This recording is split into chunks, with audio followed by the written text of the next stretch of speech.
دھڑکتے دلوں، دیکھتی آنکھوں اور سنتے کانوں کو میرا سلام قبول ہو۔ آج کی سٹوری قلندر کا باغ۔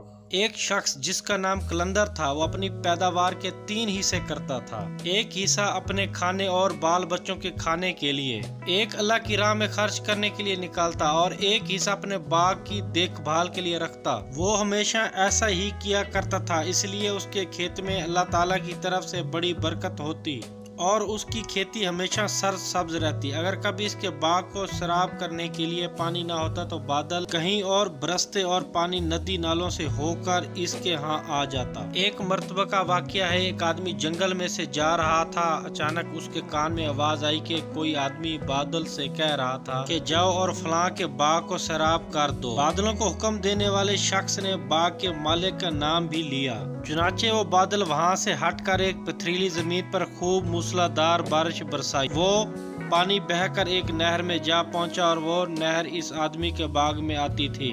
اب وہ آدمی جو جنگل میں بادلوں کا منظر دیکھ رہا تھا وہ اس بہتے ہوئے پانی کے ساتھ ساتھ چل پڑا، یہ دیکھنے کے لیے آخر یہ پانی کس کے باغ کو سیراب کرتا ہے، آخر یہ ماجرا کیا ہے اور یہ کس بزرگ کی کرامات ہے۔ وہ آدمی نہر کے کنارے چلتا ہوا اس باغ تک جا پہنچا اور نہر سے ہو کر اب یہ پانی نالوں کے ذریعے اس کے باغ میں آنے لگا اور باغ کو سیراب کرنے لگا۔ اس باغ میں ایک بزرگ پانی کو ادھر ادھر بکھیر رہے تھے تاکہ پانی پورے باغ میں پھیل جائے۔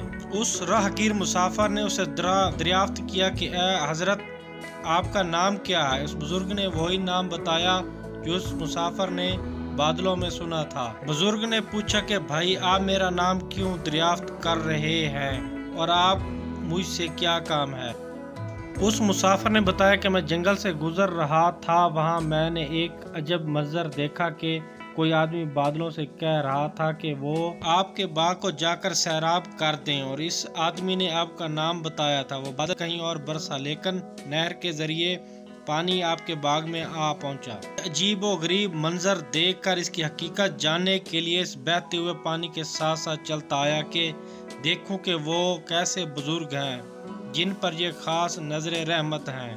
پھر اس مسافر نے پوچھا کہ حضرت، آپ کیا کرتے ہیں کہ اس باغ کو سیراب کرنے کا غیبی انتظام ہو جاتا ہے؟ اس پر ان بزرگ نے بتایا، اس باغ سے مجھے جو کچھ بھی ملتا ہے میں اس کے 3 حصے کرتا ہوں۔ ایک حصہ اپنی اولاد کے لیے، ایک حصہ اللہ کی راہ میں خرچ کرتا ہوں اور ایک حصہ اس باغ کی دیکھ بھال کے لیے۔ اس لیے جب بھی میرے باغ کو پانی کی ضرورت ہوتی ہے جو قدرت کی طرف سے اس کا انتظام ہو جاتا ہے۔